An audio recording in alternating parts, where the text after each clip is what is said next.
গতকালকে একটা টেলিভিশন চ্যানেলে লাইভ অনুষ্ঠানে আমাকে এক ভদ্রমহিলা ফোনে একটা প্রশ্ন করেছে।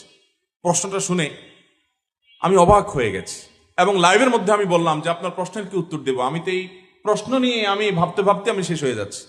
ভদ্রমহিলা প্রশ্ন করে বলছেন যে আমার স্বামী আমাকে অনেক কষ্ট দেয়, অনেক আমার হক নষ্ট করে। সে বাহির থেকে আসে, এসে মোবাইল টিভি রিমোট নিয়ে বসে, আমার দিকে তাকায়ও না, জিজ্ঞেসও করে না, অসুখ বিসুখ খেলাম কি মরলাম দেখা দেখি নাই, আমার কোনো হক সে আদায় করে না। আমি নামাজ পড়তে গেলেও সে ডিস্টার্ব করে। শেষ পর্যন্ত আমার নামাজ যেতে অসুবিধা হয়, সে 2টা-3টা পর্যন্ত নানান গুনাহের কাজে লিপ্ত থাকে। তো আমার অসুবিধা হয় দেখে আমি যখন তাকে রিকোয়েস্ট করি যে আমার নামাজের সময় অন্তত আমাকে একটু নামাজটা পড়তে দাও, তখন সে বলে তুমি আরেক রুমে গিয়ে শোও। তো ভদ্রমহিলার প্রশ্নের বিষয় হলো, বলতেছে হুজুর আমার জানার বিষয় হলো এই যে আমি আরেক রুমে গিয়ে ঘুমালাম, এতে কি আমার স্বামীর অধিকার নষ্ট করলাম কিনা।